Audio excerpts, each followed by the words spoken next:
का business Google पे या सोशल मीडिया पे नहीं है, मैं तो बोलता हूँ वो धंधा ही नहीं है। हम क्या करते हैं कि एक ने ना बोला ना तो माइंड में ले लेते हैं, इसको मुझे ना क्यों बोला, वो चाहे गर्लफ्रेंड हो या चाहे कोई इंटरव्यू में जाए, ना सुनने की हमें हैबिट ही नहीं। बट सुबह उठने का एक कारण होना चाहिए, मेरा बिजनेस बड़ा क्यों नहीं बनता। आप एक कोई भी बिजनेस में स्ट्रेटेजी कैसे बनाते? अगर सोशल मीडिया पे आप ये करते हो मैं बंद कर दूं। 20 साल से मैं अपना बिजनेस कर रहा हूँ, अब कोई कोच आके मेरे को ऐसा बताए तू भाई ऐसा कर, आप अपने आप को मोटिवेट कैसे करते हो? गोल्स जो लेते हैं तो उसको आप कैसे अपने वर्क लाइफ में या पर्सनल लाइफ में इम्प्लीमेंट करते हो तो वो अचीव होने में वो आपको मदद करता है? इंसान को ना बोलना कितना जरूरी है? सब बोलूं तो उन्होंने इज्जत से रिजेक्ट किया। 6M स्ट्रेटेजी बोलते हैं, man material machine method money market. Hey दोस्तों नमस्कार, मेरा नाम पार्थ सियानी, लोकल वॉइसेस के इस पॉडकास्ट में मैं आपका स्वागत करता हूं। आज के हमारे गेस्ट है बिजनेस कंसल्टेंट राहुल रेवड़े, जो अपने एक्सपीरियंस और नॉलेज के अनुसार ग्रोथ स्ट्रेटेजी और सक्सेस के लिए नए तरीके हमको देंगे। तो शुरू करते हैं राहुल जी के साथ। कैसे हो राहुल सर? एकदम बढ़िया, top of the world, thank you. आज के इस पॉडकास्ट में आप कैसा फील कर रहे हैं? बहुत ही बढ़िया, थैंक यू सो मच पहले तो इनवाइट करने के लिए। हम आपके बारे में बेसिक से लेके यहाँ तक की थोड़ी जर्नी हम शेयर करना चाहेंगे। बेसिक से मतलब मैं बात करूँ तो born and brought up at Surat only. मेरा एजुकेशन की बात करूँ तो सूरत में एक स्कूल है IG देसाई।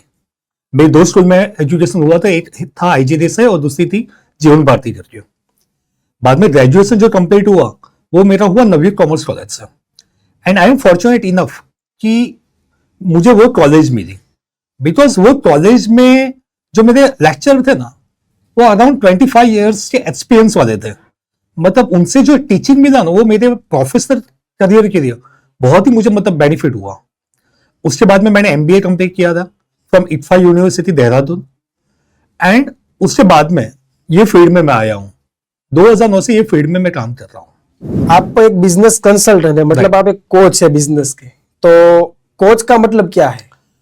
कोच यानी ऐसी व्यक्ति कि जो कोई भी इंडिविजुअल के टारगेट को अचीव करने के लिए हेल्प करता है। फॉर एग्जाम्पल सपोज आपने टारगेट कुछ दिया हुआ है कि मुझे यहां पे पहुंचना है, बट समहाउ हम वहां पे पहुंच नहीं पाते। क्यों? क्योंकि हमें वो एक्सपीरियंस है, 10 साल का एक्सपीरियंस है, एक प्रकार से काम करने का एक्सपीरियंस है। एंड एक्सपीरियंस से डेफिनेशन क्या? Experience means what you know, what you don't know you don't know. आपको जो पता है वो पता है और आपको जो नहीं पता वो नहीं पता है। उसी वजह से कोच हमें हेल्प करता है कि अगर क्रिकेट में हो शॉट ऐसे ही खेलना है, आपको डिफेंसिव खेलना है, आपको यहां पे अटैकिंग खेलना है, तो कोच हमें गाइड करता है, मेंटर करता है हमारे लक्ष्य तो कैसे वहां तक पहुंच सके उसके लिए।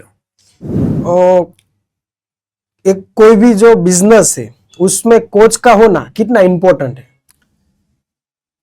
उतना ही इंपॉर्टेंट है जैसे हम बोल सकते हैं कि छोटा बच्चा हो तो उसके लिए मां का होना, वैसा कि कोई भी एंटरप्रेन्योर हो तो उसके लिए कोच का भी उतना ही इंपॉर्टेंट है।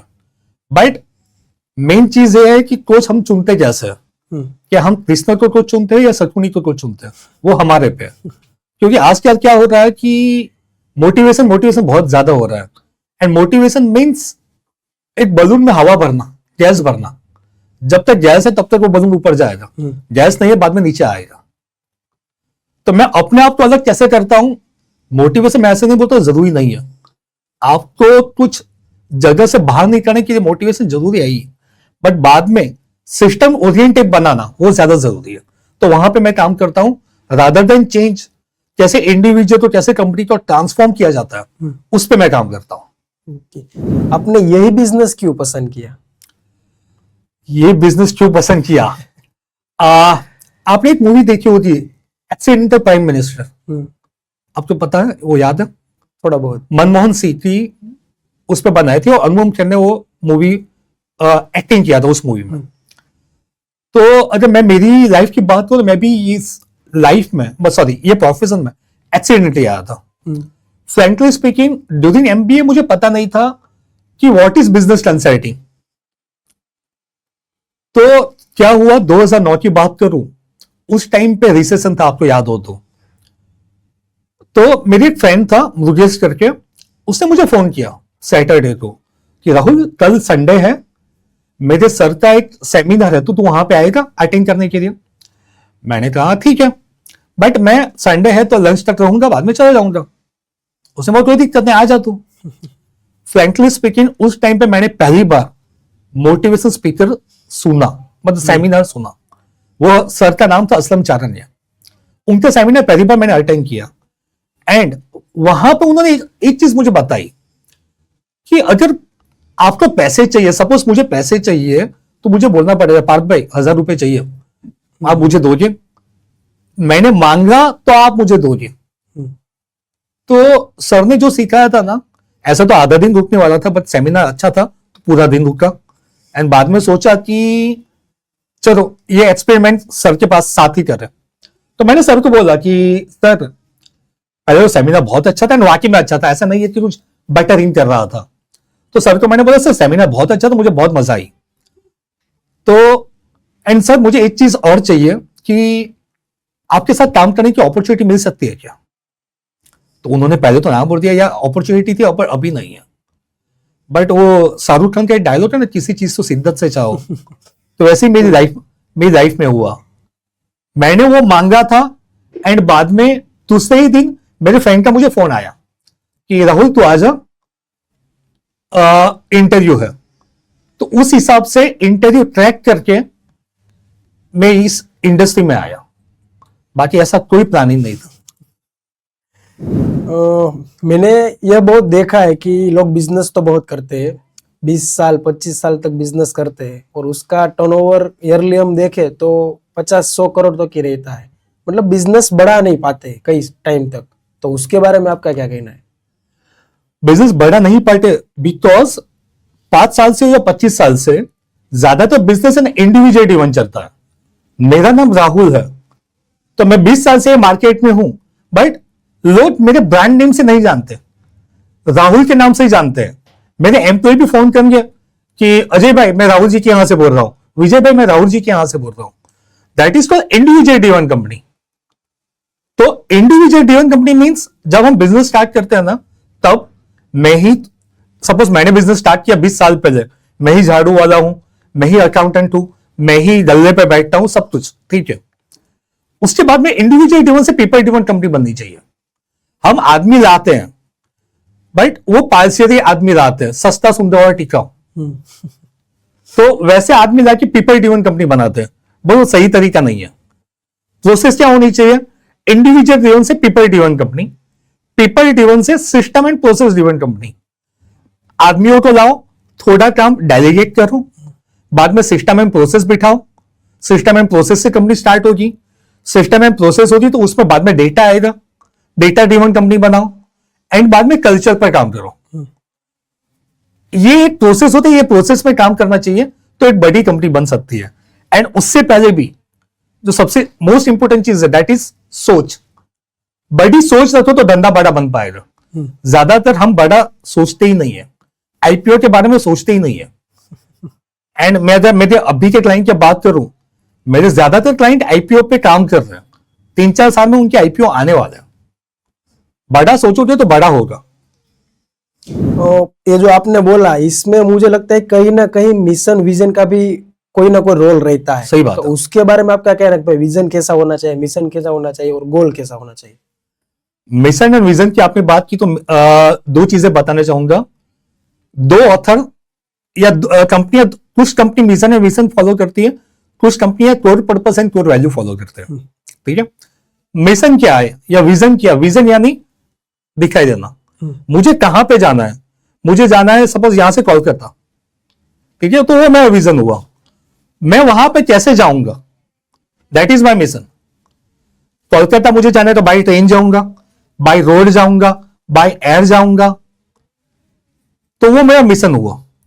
तो हर कंपनी में ये चीज होनी जरूरी है, simultaneously core purpose core value. Jim Collins करके ऑथर है, जिन्होंने उनकी किताब है बिल्ड टू लास्ट, उस किताब में ये बहुत अच्छे से एक्सप्लेन किया है। कोर पर्पस जीने का कारण क्या है। पार्थ भाई आपने बिजनेस स्टार्ट किया है तो what is the purpose? No doubt पैसा आप बोलोगे, पैसा तो अल्टीमेट आप बना ही लोगे, बट सुबह उठने का एक कारण होना चाहिए। अब आपने जैसे पूछा ना कि मेरा बिजनेस बड़ा क्यों नहीं बनता 20 साल 25 साल के बाद, क्यों? क्योंकि हम धंधा सिर्फ करते हैं, धंधे को हमें चलाना है, धंधा हमें चला रहा है। धंधा बोलता है उठ तो उठेंगे, धंधा बोलता है बैठ तो बैठेंगे, धंधा बोलेंगे इसको सलाम मार तो मारेंगे। तो वैसा नहीं होना चाहिए। पर्पस बनाओ या मिशन या विजन बनाओ एंड उस हिसाब से काम करो, तो डेफिनेटली वो आगे बढ़ेंगे। और अभी जो जनरेशन है उसमें क्या है कि दो क्वेश्चन रहते हैं कि या तो हमें लोग मिलते नहीं है और लोग मिलते हैं तो टिकते नहीं है, तो उसका कैसे सॉल्यूशन हम लाए? उसे एक ही सॉल्यूशन आने वाला है जो मेरी नेक्स्ट किताब में आएगा। एक किताब में लिख रहा हूं, बट अगर आपने ये सवाल पूछा है कि आदमी मिलते नहीं है, अब ज्यादातर मैं 2009 से ये फील्ड में हूं, मैंने एक चीज ऑब्जर्व की है कि आदमी मिलने के लिए लोग कुछ चीजों पे ही डिपेंडेंट होते हैं, जैसे कि प्लेसमेंट एजेंसी। मैंने मेरे क्लाइंट को पूछा कि वो बोलते राहुल जी आदमी मिलते नहीं है। मैंने पूछा आप क्या करते हो? एक दो प्लेसमेंट एजेंसी के साथ टाई अप है तो उसके साथ ही हम काम करते हैं। मैंने बोला ऐसा क्यों? एक या दो ही प्लेसमेंट एजेंसी के साथ, क्यों ना 10 15 20 एजेंसी के साथ टाई अप किया जाए? क्योंकि एक या दो प्लेसमेंट एजेंसी के साथ काम करेंगे ना हम, तो हमें वो 2 5 10 आदमी भेजेगा। ज्यादा के ज्यादा एजेंसी के साथ काम करेंगे ना, तो हमारे पास चॉइस हमें ज्यादा मिलेगी मुझे कौन से आदमी के साथ काम करना है। एक या दो प्लेसमेंट एजेंसी के साथ काम करेंगे तो वो गुजराती में बोलते हैं ना कि ना मामा करता कानो मामो सारो वैसे होगा, कुछ नहीं मिलना चाहिए इसको मुझे ले देने दे। वहां पे हमें चॉइस ज्यादा मिलेगी। ये चीज कर सकते हैं। दूसरी चीज क्या कर सकते हैं, अच्छा सा क्रिएटिव बना के कैनवा या कुछ भी ऐप में या डिजाइनर को बोल दे कि अच्छा एक क्रिएटिव बनाए। सबसे पहले व्हाट्सएप स्टेटस में डालो, साइमल्टेनियसली कंपनी के फेसबुक पेज में डालो। बीइंग ए डायरेक्टर हमें भी वो शेयर करना है, साइमल्टेनियसली हमें हमारे एम्प्लॉय को बोलना है सारे ये पेज को शेयर करो। आप बिलीव नहीं करोगे, मेरे क्लाइंट थे राजकोट में, उनको एक मैकेनिकल इंजीनियर चाहिए था, चेन्नई बेस्ड, चेन्नई लोकेशन के लिए। तो उन्होंने क्या किया, यही कंसेप्ट अपनाया, क्रिएटिव बनाया, उनके कंपनी के पेज पे सीधे पोस्ट किया एंड उसके बाद में सब डायरेक्टर ने वो शेयर किया। तो चेन्नई में उसे फ्रेंड था, उन्होंने फोन किया कि परेश मैंने तेरा फेसबुक पे ऐड देखा, तुझे एक आदमी चाहिए, मेरा एक फ्रेंड है जिसका बेटा इंजीनियर ही है एंड वो जॉब ढूंढ ही रहा है, मैं उसका रिज्यूमे आपको भेजता हूं। उस तरीके से मिल सकता है। दूसरा एक तरीका मैं बताऊं तो हमारे पास नई नई कस्टमर बेस है ना, अगर आप 10-12 साल से हो ना, 5,000 10,000 तो मिनिमम होंगे, जिसका फोन नंबर भी हमारे पास हो गया। क्यों ना हम हमारे कस्टमर को ही वो जो क्रिएटिव बनाया है उनको ही हम शेयर करें।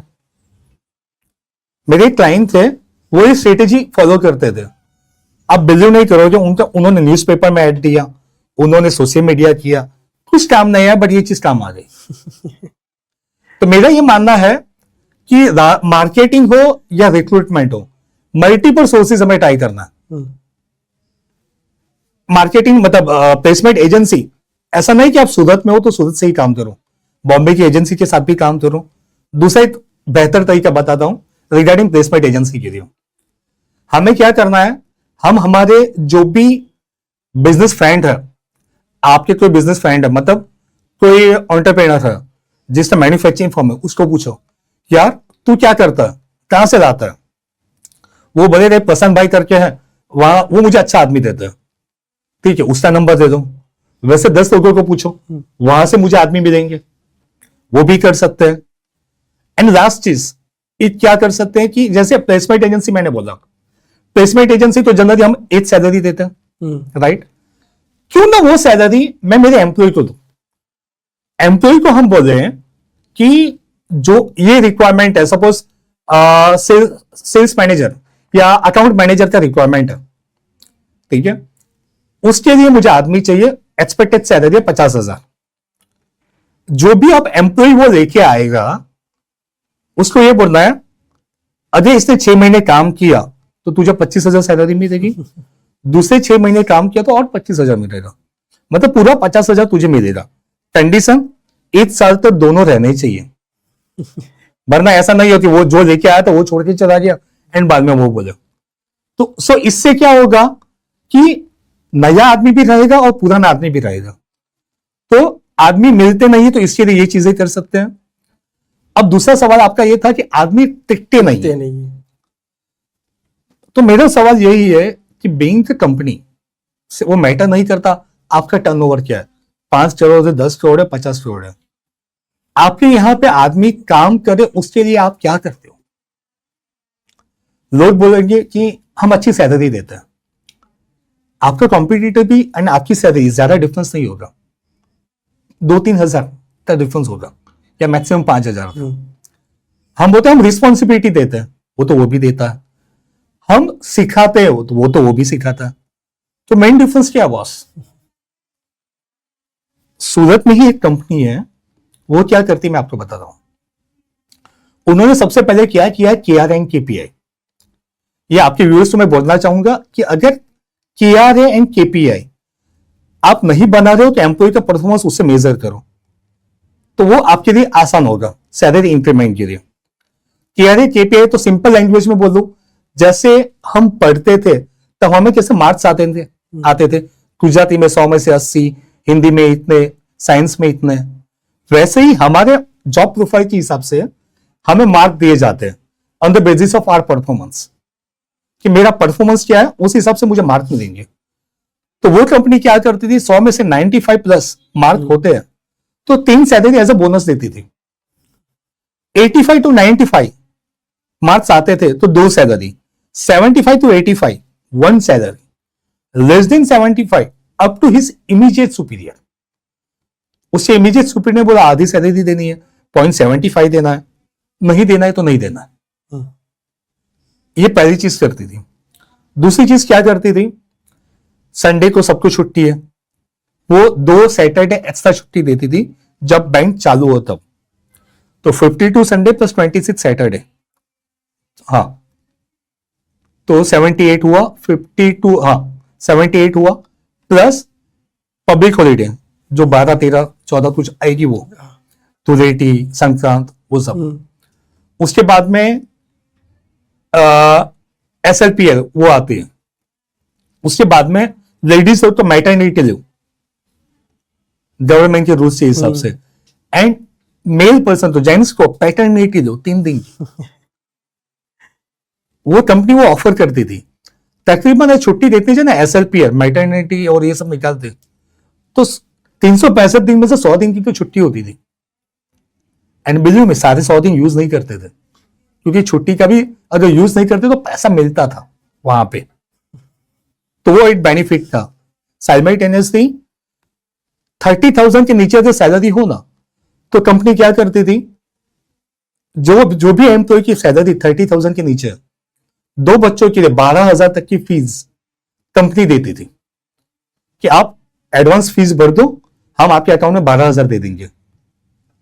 एज वेल एज मैराथन, जैसा अभी ठंडी के बहुत सीजन है तो मैराथन में पार्टिसिपेट करवाती थी, उसका पैसा कंपनी स्पॉन्सर करती थी। बर्थडे सेलिब्रेशन करवाती थी, employee engagement activity, all over India से उनके एम्प्लॉय आते थे एंड वो employee cricket, volleyball, carrom, chess वो सब चीजें खिलवाती थी। अगर ऐसी कंपनी करवाती है तो आपको क्या लगता है, छोड़ के जाना चाहिए? तो भी एम्प्लॉय जाते हैं, ऐसा नहीं कि नहीं जाते, बट रेशियो कम हो जाता है। यहां पे मैं आपके व्यूअर्स को एक ही चीज बोलना चाहूंगा, मैंने इतनी सारी चीजें बोली, आप बोलो कि वो कंपनी बड़ी होगी, वो कर पाती है, ठीक है, वो कंपनी बड़ी है, वो कर पाएगी। आप आपके बजट के हिसाब से कुछ तो करिए, स्टार्टिंग तो करिए, तो एम्प्लॉय को मजा आएगा। एंड दूसरी चीज, एम्प्लॉय को ये भी लगना चाहिए, मैं यहां पे जनरल इंटरव्यू में एक सवाल पूछते हैं, सपोज मैं किसी का इंटरव्यू लेता हूं तो मैं सवाल पूछूंगा 5 साल में आप अपने आप को कहां पे देखना चाहते हो। यह सवाल कॉमन है, ज्यादातर इंटरव्यू में ये पूछते हैं। मेरा उल्टा सवाल है, सपोज एम्प्लॉय ने पूछ दिया सर आप जैसा भी हो उस हिसाब से मैं काम करूंगा, मैंने मेरे 5 साल आपको दिए तो 5 साल में मैं आपकी कंपनी में कहां पे पहुंचूंगा। तो वो ग्रोथ पाथ दिखना चाहिए एम्प्लॉय को भी। अगर नहीं दिखेगा ना, सैलरी कितने भी रोज चला जाएगा। ये सारी बातें तो हुई कि एम्प्लॉय कैसे आते हो, टिकते कैसे। इससे आगे मैं बात करूं तो हर कोई बिजनेसमैन है जो अपने बिजनेस में कौन कौन सी ऐसी गलती करते हैं जिसके कारण उसका ग्रोथ अटक जाता है, तो उसके बारे में आपका क्या कहना है? गलती की बात करूं तो सबसे पहले तो वो सारे काम खुद ही करते हैं।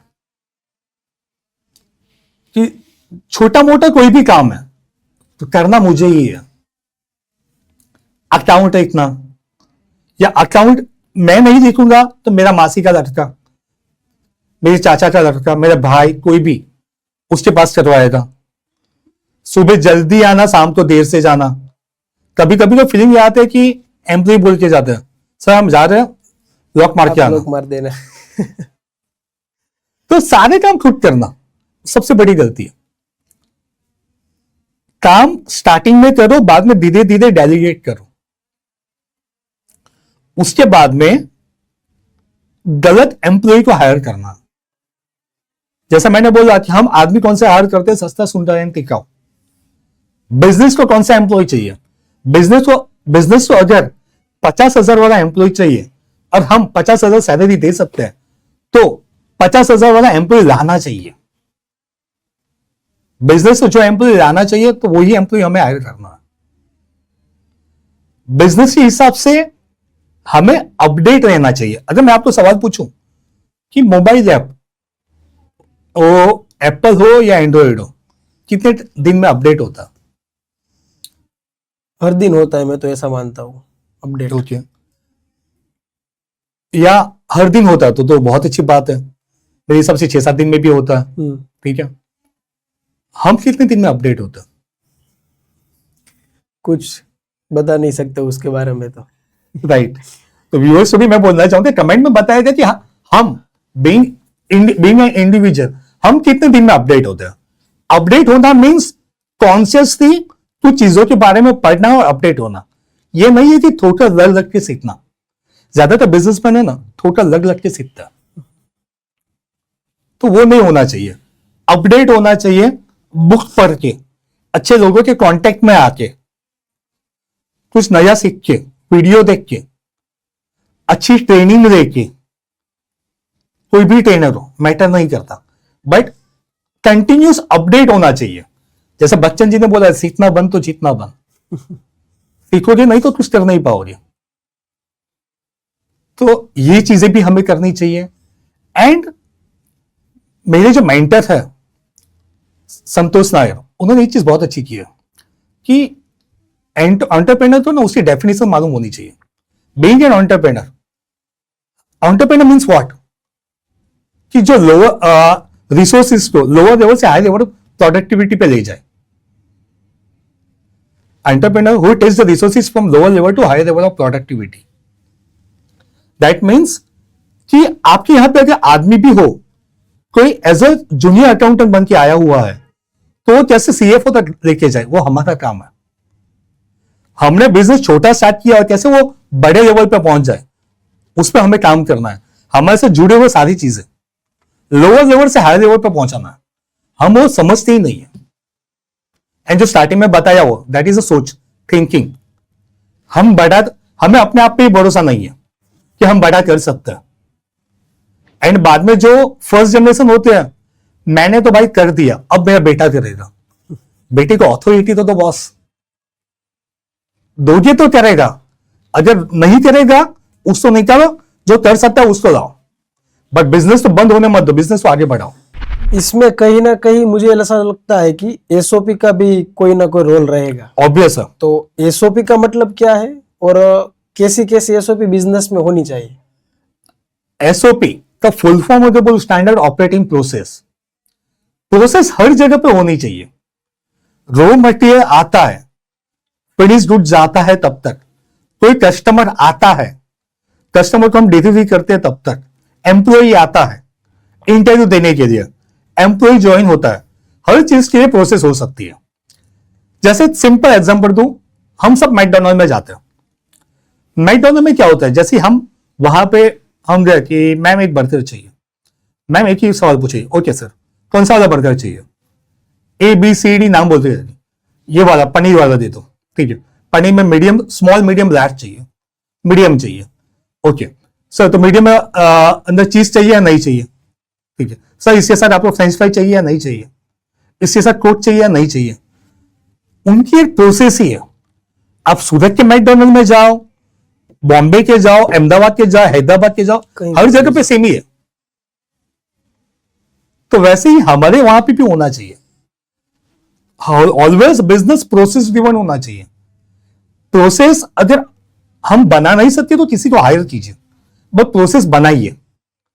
प्रोसेस अगर सिंपल वे में बोलूं ना, आपके दिमाग में जो है ना वो लिखिए कि मेरे यहां पे अगर कोई भी कस्टमर आएगा, इंक्वायरी आएगी, तो उसके लिए मैं पहला स्टेप ये करूंगा, दूसरा स्टेप ये करूंगा, तीसरा स्टेप ये करूंगा। बाद में उसे चेक कीजिए तो वो हिसाब से हो रहा है या नहीं हो रहा है। जैसे हम उस पर इंप्लीमेंट करते जाएंगे ना, तो बाद में हम ये चीज देखेंगे कि कुछ ना कुछ हमें चीजें पता चलेगी कि ये नहीं ये करना है, ये नहीं ये करना है।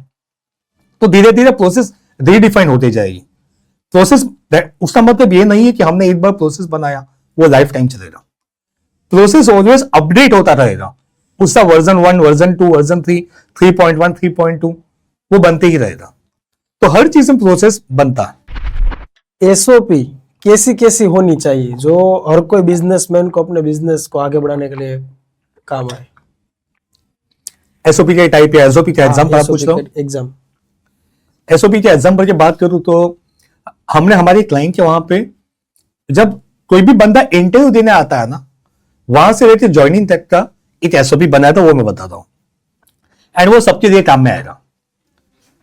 तो जैसे कि इंटरव्यू देने कोई भी आया, हमारे माइंड में क्या होता है कि हमें चेक करना है कि इन प्रॉपर है या नहीं है, शूज पॉलिश है या नहीं है। वो चेक करना का काम नहीं है। पॉसिबिलिटी है 25 किलोमीटर दूर से आया हुआ है, बारिश का सीजन है, बस में आया हुआ है, पॉसिबल वो अच्छा नहीं होगा। हमें क्या करना है, हमने प्रोसेस क्या बनाया, जब भी कोई आता है तो वो पहले एक कॉन्फ्रेंस रूम में बैठेगा, उसको चाय पानी दिया जाएगा, साथ में एलईडी पे कंपनी का प्रेजेंटेशन स्टार्ट होगा, कंपनी क्या है क्या नहीं है उसके बारे में वो सारी चीजें देखेगा। देन वहां पे कंपनी के प्रोडक्ट्स रखे होंगे, वो प्रोडक्ट्स को देख पाएगा। साइमल्टेनियसली कंपनी के अचीवमेंट क्या है वो भी वो देखा, वहां पे रखे होंगे, ताकि उसको भी एक आइडिया आए कि बॉस मैं यहां पे जो इंटरव्यू देने के लिए आया हूं ना, छोटी मोटी कंपनी नहीं है, मुझे कैसे भी करके यहां पे क्रैक करना ही है। तो ये एक प्रोसेस बनाया। बाद में इंटरव्यू वो सवाल क्वेश्चन आंसर करेगा, तो वहां से दो चीजें होती है, या तो पास या तो रिजेक्ट। रिजेक्ट होता था ना, तो एसओपी में हमने ये भी चीज किया था, अगर दूसरी कोई वैकेंसी हो ना, तो वहां पे उसको पूछना है कि पार्थ जी अनफॉर्चुनेटली अभी तो आप आ सकते नहीं हो, हम आपको बोलेंगे आप बाद में भी ट्राई कीजिएगा, बट साइमल्टेनियसली अगर आपके फ्रेंड सर्कल में कोई है जो ये पोजीशन में आ सकता है, या इसके अलावा मेरे यहाँ पे अकाउंट एंड सेल्स ये सब वैकेंसीज है, वहां पे आ सकता है, तो मुझे बताइए। आप बिलीव नहीं करोगे, लोग रेफरेंस देखे जाते थे इंटरव्यू के लिए। तो ये तो हुआ पास एंड रिजेक्ट तक का प्रोसेस। पास हो गया, अब जब ज्वाइनिंग के लिए आता है तब क्या करना है। वहां पे हमने क्या किया था, अगर वो सिटी का ही है, जैसे हम सूरत में अभी बैठे हुए हैं, सूरत का ही वो एम्प्लॉई है, एक दिन पहले उससे घर पे हमारा कंपनी का एक आदमी जाएगा, बुके का एक कार्ड लेके जाएगा, वेलकम टू RRTCS, उस हिसाब से, ताकि घर वालों को भी लगे, क्योंकि ऐसा एम्प्लॉय का वेलकम कौन करता है एक दिन पहले। वही दिन पे सारे एम्प्लॉय को एक मेल चला जाता है, हमारे यहाँ पे राहुल रेवड़े नाम का एक बंदा ज्वाइन हो रहा है, उसका डेजिग्नेशन लीड वैल्यू एनहांसर है, उसका ब्रीफ में इंट्रोडक्शन ये है, 10 साल का एक्सपीरियंस है, ये कंपनी में काम कर चुका है, ये कंपनी के साथ काम कर चुका है बीइंग द मैनेजमेंट कंसल्टेंट। तो उस हिसाब से इंट्रो मेल में सब एम्प्लॉय को चला जाता है, ताकि सबको पता चले कि ये चेहरे वाला बंदा है कौन। जब वो आता है, HR वेलकम करेगा, उससे डेस्क पे लेके जाएगा, डेस्क पे भी अच्छा डेकोरेट किया होता, ड्रॉअर में सिल्की कैडबरीज रखी हुई होती है। तो ये पूरा वेलकम, ये पूरा एसओपी के हिसाब से इंप्लीमेंट करवाया था। तो इस हिसाब से हर चीज में कुछ ना कुछ एसओपी बन सकता है, हर चीज में, वो हुआ सेल्स हुआ, फायरिंग हुआ, सब कुछ। ओके, अभी करंटली हम देखें कि इंडियन मार्केट में जॉब की रियलिटी क्या है, तो उसके बारे में आपका क्या कहना है कि कैसी रियलिटी है? जॉब की रियलिटी के बारे में बात करूं तो जॉब तो बहुत है, एंड दिक्कत ये आ रही है, ज्यादातर लोग बोलते हैं हमें जॉब मिलती नहीं है, बिजनेस ओनर बोलते हैं हमें अच्छे आदमी मिलते नहीं है। तो दिक्कत कहां पे? दिक्कत है स्किल्स में, स्किल की कमी है, वो बड़ा क्वेश्चन मार्क है। अगर जो भी बंदे ने या बंदी ने स्किल पे काम कर दिया ना, कभी भी मतलब वो भूखा नहीं रहेगा। अच्छे से अच्छा 50,000 तो स्टार्ट करेगा, इतना मैं बैठ मारता हूं। 50,000 लाख रुपए एंड सूरत जैसी सिटी में भी आराम से उसको मिलेगा, बट स्किल होनी चाहिए। जैसे मैं एक डायमंड कंपनी के मैंने एक इंटरव्यू दिया था, मुझे 2 चाहिए थे, एचआर एक्सपीरियंस वाले भी चाहिए थे जिससे 10 साल का एक्सपीरियंस हो, और मुझे एचआर फ्रेशर भी चाहिए था। तो एक बंदी को मैंने सवाल पूछा, एमबीए में एमबीए पढ़ी लिखी थी, एमबीए विथ एचआर। मैंने सारे सवाल पूछे, एक भी क्वेश्चन का आंसर दे नहीं पाई। तो मैंने उतना पूछा कि what's your expected salary? 50,000। Why? Because I am an intelligent. मतलब वहां भी मैं सोचता रह गया कि एक्सपीरियंस तो छोड़ो, एक भी सवाल दे नहीं पाई, फिर भी 50,000 की डिमांड चाहिए। एंड जो पीछे 10 साल का बंदा था ना, वो लाख रुपए मांग रहा था। तो मतलब मुझे वो सोचने में मजबूर हो जाती कहां पे गलती हो रही है। ऐसा नहीं है, ये क्या एमबीए 50,000 वो ना पिक्चर के हिसाब से बहुत हुआ। एक टाइम पे तो मैं मेरी बात करूं ना, मैंने जब करियर स्टार्ट किया मेरे माइंड में भी यही चलता था कि एमबीए किया हुआ मतलब ऐसे चेयर मिलेगी, ब्रेजर होगा, आराम से ऐसे बैठा हुआ होगा, एसी वाली कैबिन, एंड 50,000 तो मिलेगा ही। आप बिलीव नहीं करोगे, मैंने 8,000 से स्टार्ट किया था।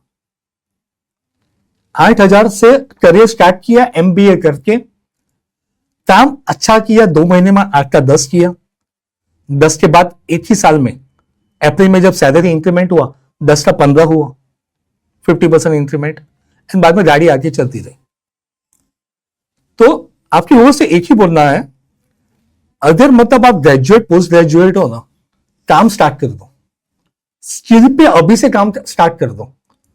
एमबीए हुआ या बीई हुआ, एमए हुआ, मुझे 50,000 चाहिए, मुझे लाख रुपए चाहिए, वेट मत करो, क्योंकि अभी ना डायरेक्ट कंपटीशन एआई के साथ है। तो फटाफट जॉब आप क्रैक करो, अपने आप पे काम करो। ऐसा हमेशा बोला जाता है कि आपको कैश चाहिए होता ना, CASH, तो KASH, उस पे काम करना पड़ेगा। के स्टैंड फॉर नॉलेज। आपके पास नॉलेज क्या है? आप बीई हो या एमबीए हो, उस हिसाब से नॉलेज है या नहीं है। कभी कभी होता है वो नाम का बीए होता है, नाम का एमबीए होता है, नॉलेज नहीं होता। के ability, A stand for ability, S stand for skill, H for habit. ये चारों चीजें काम आती है। एबिलिटी पे काम करना पड़ेगा, स्किल पे काम करना पड़ेगा। कम्युनिकेशन स्किल हुआ, लीडरशिप स्किल हुआ, नेगोशिएशन स्किल हुआ, सेलिंग स्किल हुआ। सेल्स में तो बॉस किसी पे जाना ही नहीं है। मैंने जैसे अभी थोड़ी देर पहले एआई की बात की ना, मेरे हिसाब से सेल्स ही ऐसी फील्ड है जो अभी तो मुझे दिख नहीं रहा है कि एआई उसको रिप्लेस करेगा। एआई आपको प्रोडक्ट दिखाएगा, ये प्रोडक्ट है ले लो, बट बेचने के लिए वो कन्विंस सामने बंदा होगा तभी कर पाएगा। अनलेस एंड अनटिल आपकी प्रोडक्ट सुपर हो, आपकी प्रोडक्ट एप्पल हो, तो स्किल पे काम करो तो ऑटोमेटिक जॉब है। और स्किल पे आपने जो बोला, अभी करंटली मैंने कहीं ना कहीं देखा है कि कोई भी जो स्टूडेंट है स्कूल या कॉलेज से निकलता है और सीधा जॉब ढूंढने जाता है, तो ऐसा होता है कि भाई आपके पास स्किल नहीं है। अगर कोई ऐसा बोल रहा है कि भाई मेरे पास स्किल है, तो बोलते हैं कि आपके पास एजुकेशन कम है। तो उन दोनों को कैसे मैच करें? कहीं ना कहीं ये पॉइंट मैटर करता है। देखो, आपने बोला, मैं आपकी बात को मतलब ना तो नहीं बोलूंगा, बट ऐसे एक्सपीरियंस बहुत कम होगा। आपने ना बोला, दूसरे के पास जाओ, तीसरे के पास जाओ, कहीं ना कहीं पे अपॉर्चुनिटी क्लिक तो हो ही जाएगी। हम क्या करते हैं कि एक ने ना बोला ना तो माइंड में ले लेते हैं, इसने मुझे ना क्यों बोला। वो चाहे गर्लफ्रेंड हो या चाहे कोई इंटरव्यू में जाए, ना सुनने की हमें हैबिट ही नहीं है। तो वैसा नहीं होना चाहिए। बीइंग अ बिजनेस कंसल्टेंट, आप एक कोई भी बिजनेस में स्ट्रेटेजी कैसे बनाते हैं? स्ट्रेटेजी ये बहुत ही बड़ा वर्ड है। ऐसा बोला जाता है स्ट्रेटेजी मीन्स आप नेक्स्ट साल में क्या करना चाहते हो, वो पूरा लेखा जो का एक पेज में आ जाना चाहिए।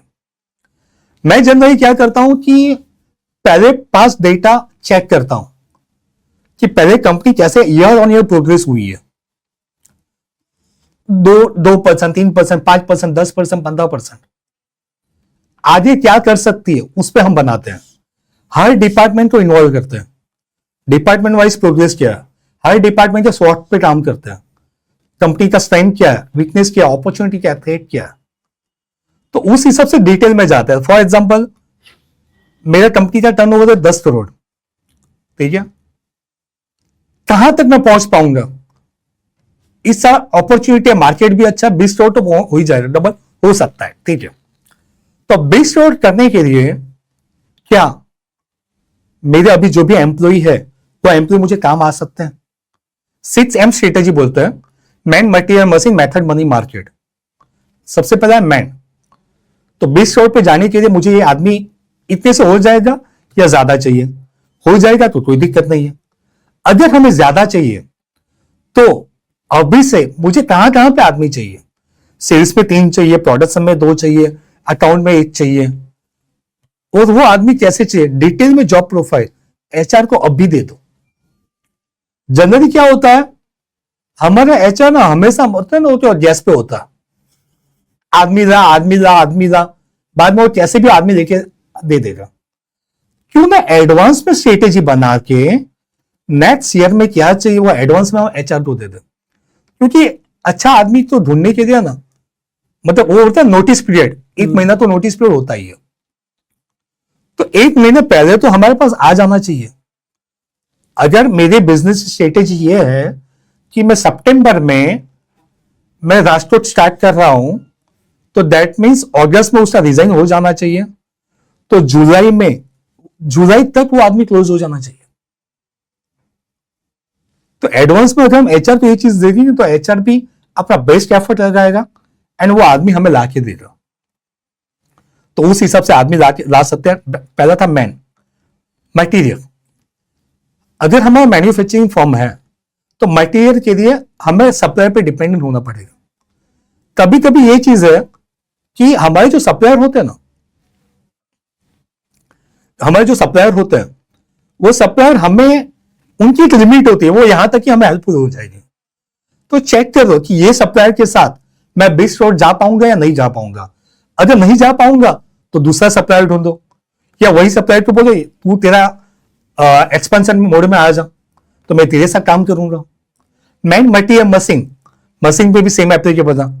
मेरे पास लेट मशीन है, अब मुझे सीएनसी पे जाना पड़ेगा। तो सीएनसी में कौन सी अच्छी सीएनसी मशीन है, वो ज्योति है, ग्लोबल है, या दूसरी कोई सी सीएनसी मशीन है, उस पर काम करो। Man, material, machine, method. 20 crore करने के लिए मुझे कौन सा मेथड अपनाना पड़ेगा, मुझे ऑनलाइन सेल्स करना पड़ेगा या ऑफलाइन करना पड़ेगा, वो चीज देखो। ऑफलाइन करने के लिए मुझे क्या क्या करना पड़ेगा, मुझे कौन से एग्जीबिशन में पार्टिसिपेट करना पड़ेगा, मुझे कौन से सोशल मीडिया पे करना पड़ेगा। सोशल मीडिया के लिए मुझे कोई एजेंसी हायर करनी पड़ेगी, कोई मॉडल हायर करना पड़ेगा, क्या मैं एआई थ्रू जाऊंगा, कौन सी स्ट्रेटेजी में अपनाऊंगा, उस पर जाओ। Man, material, machine, method, money. पैसे मेरे पास इनफ है या नहीं है, मार्केट में आउटस्टैंडिंग है, उसको फटाफट रिकवर करो। मुझे लोन लेना पड़ेगा तो उसके लिए पेपर्स डाउन करो। लास्ट में मार्केट, कौन से मार्केट में जाना चाहूंगा। तो ये सारी डिटेल सब चीजों पे बोलते हैं ना कि माइक्रो लेवल पे बातचीत होती है। एंड पूरा दिन तो मतलब कहां पे शुरू होता है खत्म होता है पता ही नहीं चलता। स्ट्रेटेजी उस हिसाब से बनती है। इसमें कहीं ना कहीं मुझे ऐसा लग रहा है कि कोई भी बिजनेस हो उसमें ऑनलाइन प्रेजेंस होना भी जरूरी है। सही बात तो है। कोई भी बिजनेस में ऑनलाइन प्रेजेंस होना कितना जरूरी है, तो उसके बारे में आपका क्या कहना है? ऑनलाइन बिजनेस के बारे में तो मैं बात करूं कि अगर आपका बिजनेस गूगल पे या सोशल मीडिया पे नहीं है ना, तो मैं तो बोलता हूं वो धंधा ही नहीं है। बिजनेस स्टार्ट होने से पहले, अगर मैं मेरे बिजनेस की बात करूं, मैंने जब मैं बिजनेस स्टार्ट किया ना, वेबसाइट पहले बना दी, तो मुझे पता है कि वेबसाइट का इंपॉर्टेंस है। तो उस हिसाब से वो होना जरूरी है, वेबसाइट होना भी जरूरी है। वेबसाइट में हम क्या करते हैं, एक बार बना दिया सन 1950 में, तो वही वेबसाइट कंटिन्यू आती है। एसईओ करके एक चीज आती है, टाइम टू टाइम, हाँ, search engine optimisation. Time to time website भी हमें अपडेट करना चाहिए, कीवर्ड उसमें डालने हैं। हमारे बिजनेस रिलेटेड कीवर्ड कौन से हैं, टाइम टू टाइम अपडेट करो। वहां पे न्यूज लेटर की फैसिलिटी दो, वहां पे जॉब वैकेंसी की फैसिलिटी दो। किसी को जॉब चाहिए तो वो जॉब वहां से वो अप्लाई कर पाएगा। कंपनी की अचीवमेंट क्या है वो वहां पे बताओ। लेटेस्ट फोटोग्राफ डालो। मैंने बहुत बार ये देखा है, कभी मेरे पास भी इंक्वायरी आती है ना, मैं वेबसाइट सर्च करता हूं कंपनी क्या कर रही है। वेबसाइट पर कुछ इंफॉर्मेशन होती नहीं है।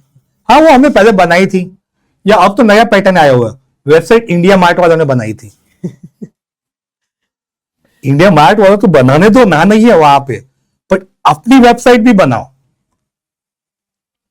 कि जहां पे हमें चाहिए वैसी वेबसाइट हम बना पाएंगे।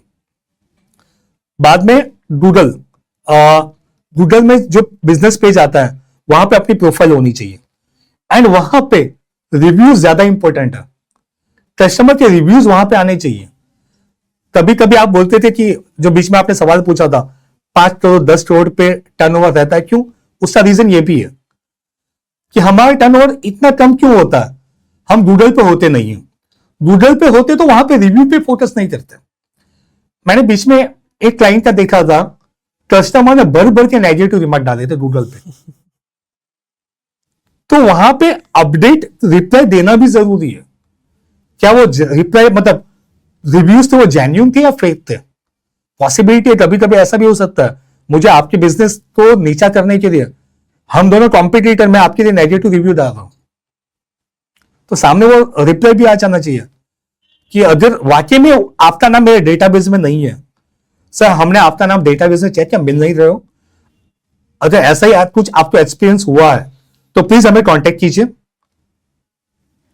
उस हिसाब से अगर हुआ है तो, ताकि वो लगेगा कि ये जेन्युइन है, और सामने वाला तो पढ़ के भी दिखेगा कि या तो ये फेक भी हो सकता है जो रिव्यू डाला हुआ है। तो गूगल पे प्रोफाइल होनी चाहिए, रिव्यू होने चाहिए, गूगल प्रोफाइल पे फोटोज अपडेट होने चाहिए।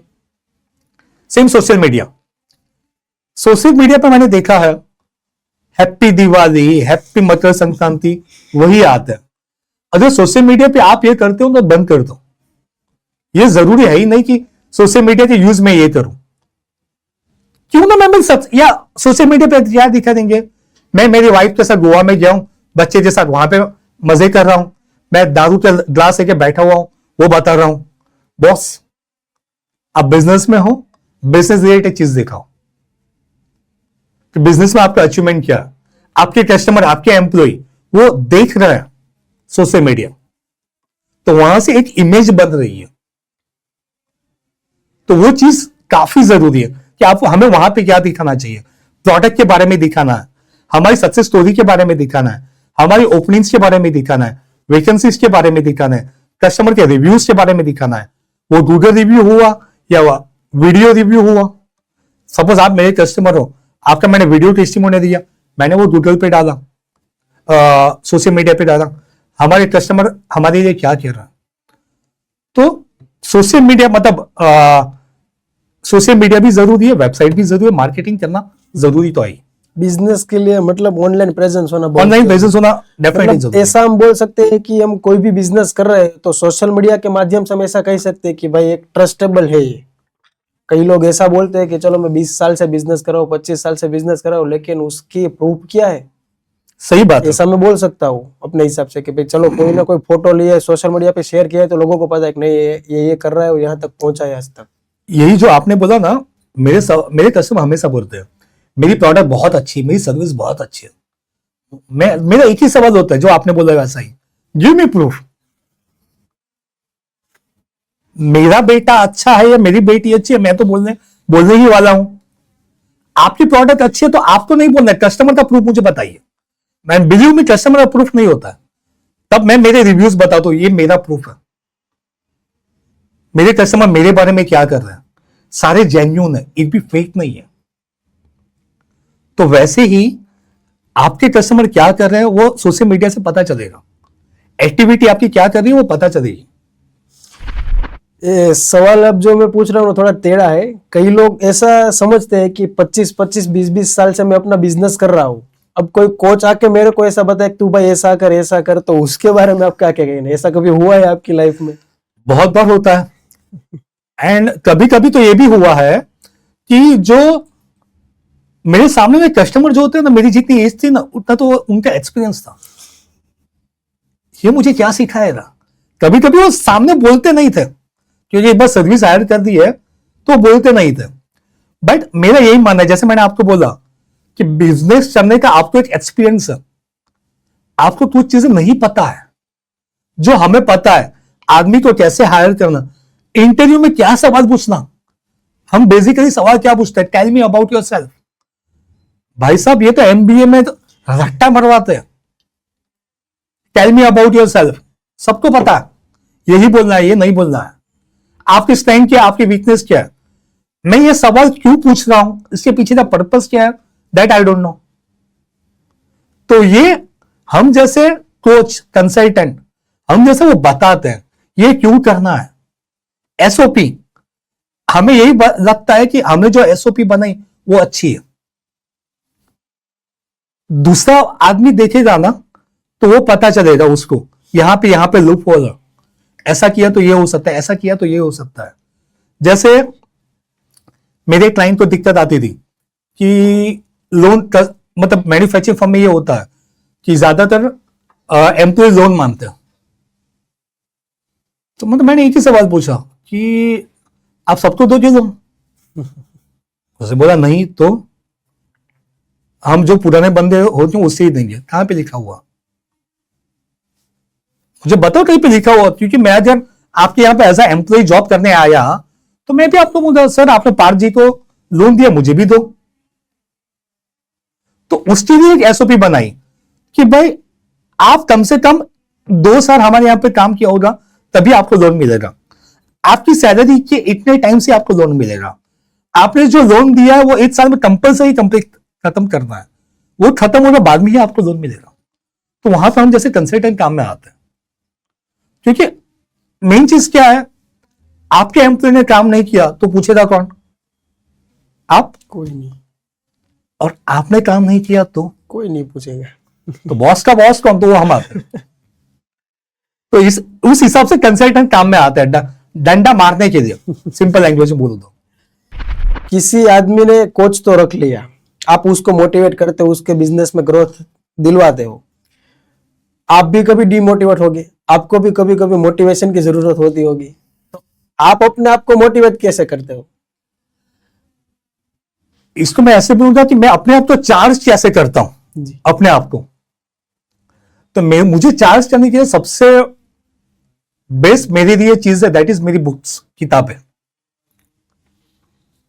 किताब पढ़ना, वहां से मुझे ऑटोमेटिक चार्ज मिलता है। एंड उसमें भी अगर ऑटोबायोग्राफी है तो मुझे मजा ही तो चला गया, क्योंकि बिजनेसमैन को पढ़ना, जैसे अगर मैं एक बुक सजेस्ट करता हूं ज्यादा के बिजनेसमैन को करता हूं, एंड शायद अभी वो मिल नहीं रही है, वो स्टे हंग्री स्टे फुलिश। उसमें पहला ही चैप्टर संजीव बिचंदानी, Naukri.com के ओनर, अगर मेरा बस चले ना तो मैं उनकी लाइफ में मूवी बनाऊं। मतलब सारे पहलू उनकी उस पे लाइफ में।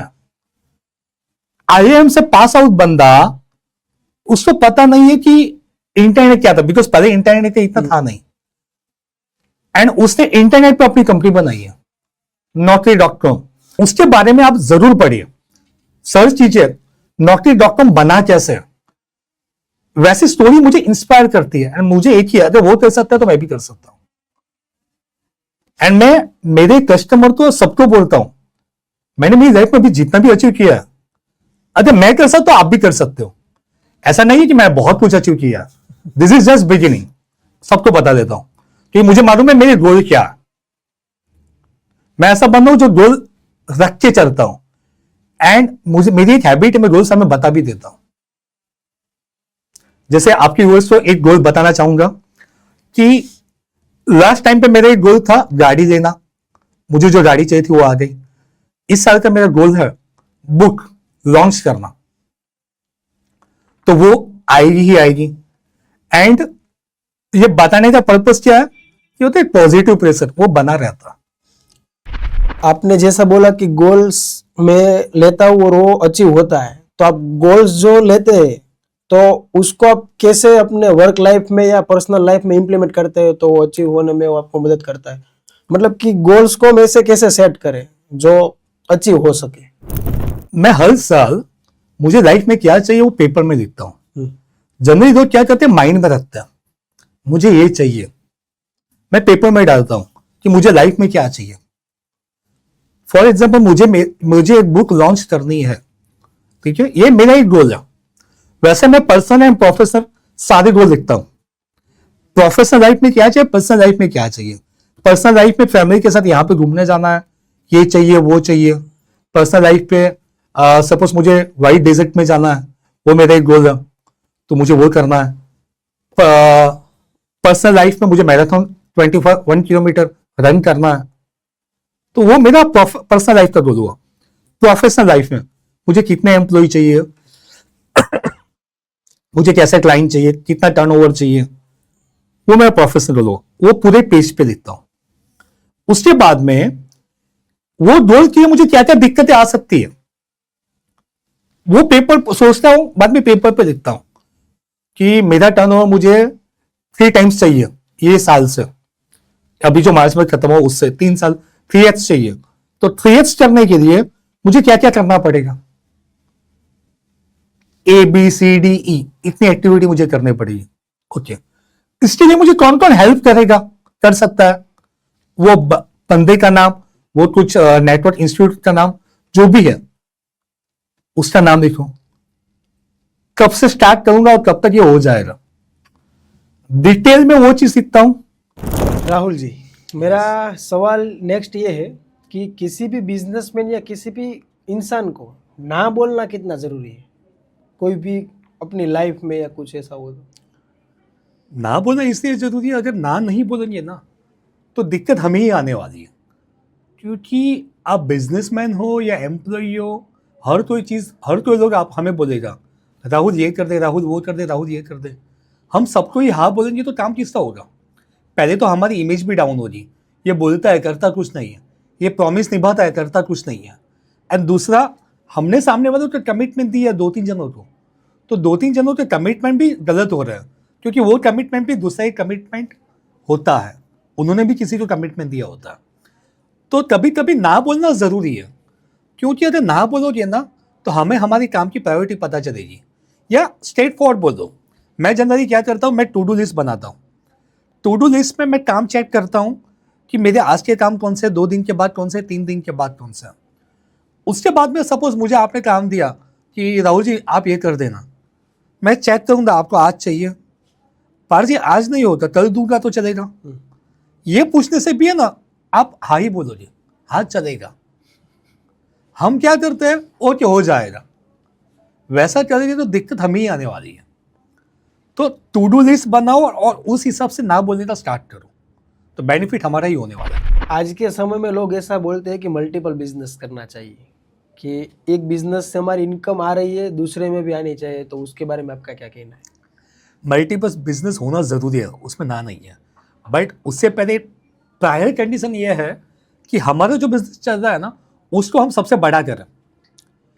एक बिजनेस की ताकत कितनी है उसको बड़े ले जाने की, उसको बड़ा करें, अच्छे टर्नओवर पे लेके जाए, अच्छे आदमी को हैंड ओवर करें, ऑटो मोड पे लाए, उसके बाद में दूसरे बिजनेस में हम जा सकते हैं।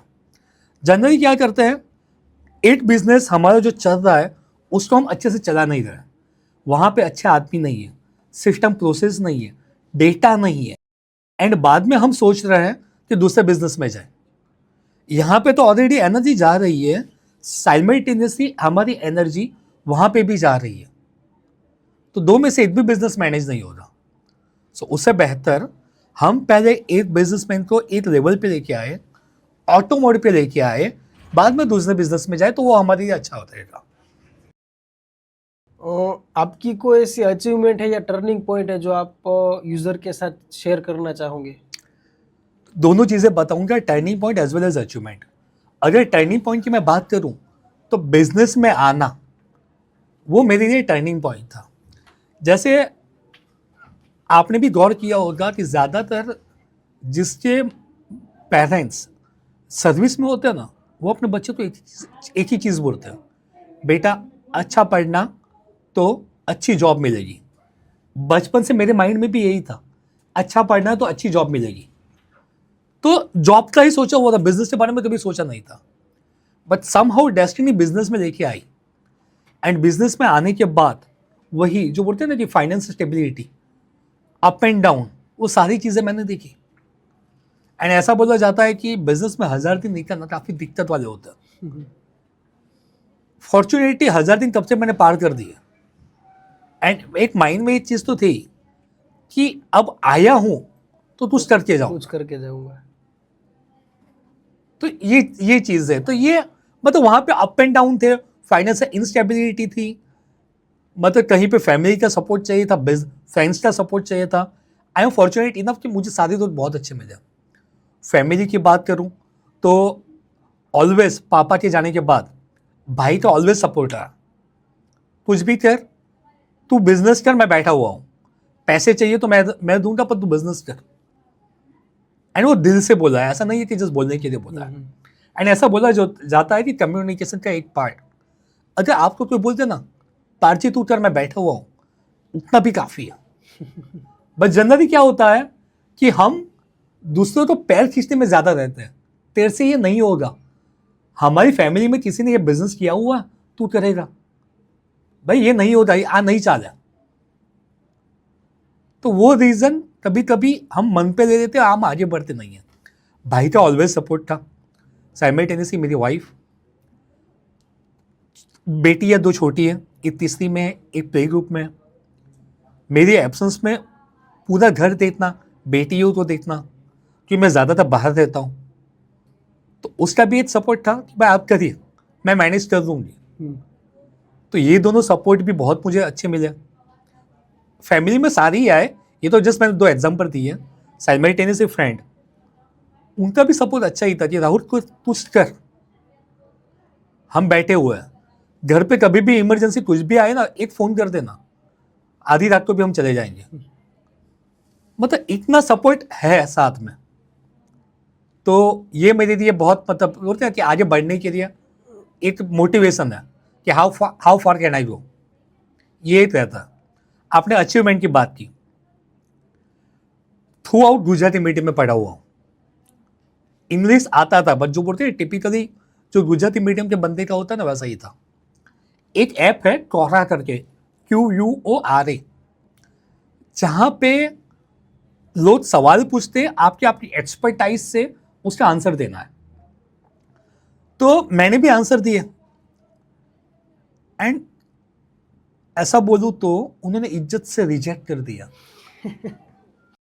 क्योंकि इंग्लिश में लिखना था, उन्होंने रिजेक्ट कर दिया कि बहुत ग्रामेटिकल एरर है। एग्जैक्ट मुझे याद नहीं है क्या लिखा था रिमार्क, बट उसका कंक्लूजन ये था, ग्रामेटिकल एरर है, नहीं चलेगा। नो डाउट मैंने MBA किया हुआ था, बट स्टिल इंग्लिश में फिर से काम किया। कोरा में जिस कल ही देख रहा था, मैंने अभी तक जितने भी आंसर लिखे उससे व्यूज कितने हैं, तो अराउंड 118,000 व्यूज कोहरा पे थे। मतलब ये वही बंदा है जिसे कोहरा वाला ने आंसर रिजेक्ट किया था, तो वही अब 118,000 व्यूज पे है, उससे सारे आंसर्स के व्यूज।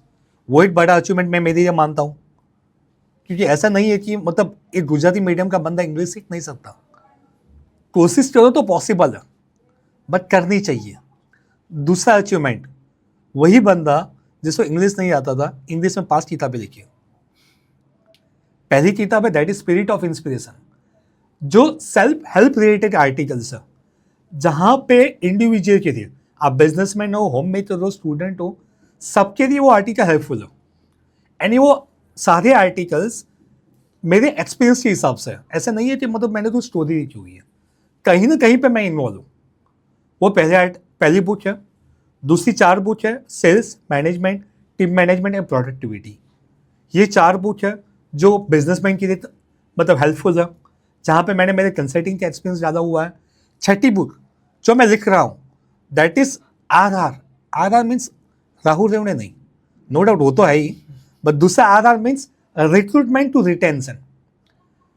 आदमी को कैसे रहना है और कैसे रिटेन करके रखना है, सारी चीज़ें वहाँ पे मिलेगी। जो छठी किताब है वहाँ पे अगर कभी हमारे पास HR एक्सपीरियंस वाला भी नहीं है ना, फ्रेशर भी है, MBA HR, तो उसके लिए भी वो चीज़ हेल्पफुल रहेगी। एंड सारी प्रूवन टेक्निक्स है उसमें। तो ये मेरे कुछ अचीवमेंट है। यस। आप हमारे दर्शकों को ऐसी कौन सी 3 टिप्स देना चाहते हैं जो उसको उसके बिजनेस में ग्रोथ करने में मददरूप हो? बिजनेस की अगर बात करूँ तो सबसे पहले जो आगे मैंने बताया था कि बिजनेस में सबसे पहले आप बड़ा विजन रखो। हमने बिजनेस स्टार्ट किया है, नो डाउट बिजनेस स्टार्ट आपने किया या आपके फादर ने किया है, आप आके बैठे हुए हो। व्हाट नेक्स्ट, अब क्या करने वाले हो, हमारा विजन क्या, कितना टर्नओवर पे हम लेके जाने वाले हो, उसके बारे में सोचिए, पेपर पे लिखिए एंड स्ट्रेटेजी बनाइए डिटेल में। मुझे 100 करोड़ करना है तो कैसे करूंगा, मुझे IPO लाना है तो कैसे लाऊंगा। तो पहला टिप्स ये है कि बड़ा सोचिए। दूसरी टिप्स, काम को डेलीगेट कीजिए एंड अच्छे से अच्छे आदमी को हायर कीजिए, उनकी ट्रेनिंग में पैसा इन्वेस्ट कीजिए। ज़्यादातर लोग क्या करते हैं, मुझे बहुत सारे बिजनेसमैन बोलते हैं आदमी की ट्रेनिंग में मैं इन्वेस्ट नहीं कर रहा, क्यों, आदमी चले गए तो। मेरा सवाल यही होता है, आप ट्रेनिंग नहीं दोगे तो वो वही जो उनके पास नॉलेज है वही देंगे, बिजनेस आगे कैसे बढ़ेगा। तो अच्छे आदमी लाइए, उनको अपग्रेड करते रहिए। ये दूसरी टिप्स। तीसरी टिप्स, अपने आप पे भी काम कीजिए, क्योंकि बिजनेस को आगे बढ़ाने के लिए कभी कभी बिजनेसमैन वही खुद दिक्कत होता है। वही सोचता है कि ये तो ऐसा नहीं चाले, नहीं चाले, આવું ન થાય, सोशल मीडिया पर वैकेंसी की पोस्ट न उठाए। मीन्स सोशल मीडिया पे हम ये चीज़ नहीं कर सकते, वैकेंसी की पोस्ट डाल नहीं सकते, ऐसे बोलने वाले भी मुझे मिले हैं। एंड बाद में देता हूँ 2 साल के बाद वही चीज़ वो कर रहा है। तो आप अपने बिजनेस से बीच में मत आइए, बिजनेस को आगे लेके जाइए एंड आप अपने आप से अपग्रेड होते रहिए। मेरे जैसे बहुत सारे कोचेस हैं, उसके थ्रू ट्रेनिंग लीजिए, किताबें पढ़िए, ऑटोबायोग्राफी पढ़िए, वीडियोस सुनिए, कैसे भी करके अपने आप को अपडेटेड रखिए। ये 3 चीज़ें करोगे ना, आई डोंट थिंक कि बिजनेस में कोई दिक्कत आएगी। तो दोस्तों, आज हम राहुल सर के साथ कई सारी बातें की, कई सारा लेसन हमने लिया, कई सारे बिजनेस के अकॉर्डिंग हमने लर्निंग भी लिया। तो यही सारी बातें और ये जो बिजनेस के अकॉर्डिंग हमने लर्निंग लिया वो हम अपने बिजनेस में अगर इम्प्लीमेंट करेंगे तो कहीं ना कहीं हमारा ग्रोथ नक्की है। तो राहुल जी, मैं आपका धन्यवाद करना चाहूँगा कि आप हमारे इस पॉडकास्ट में पधारे और हमारे इस व्यूअर को इतना सारा मार्गदर्शन दिया, उसके लिए धन्यवाद। Thank you.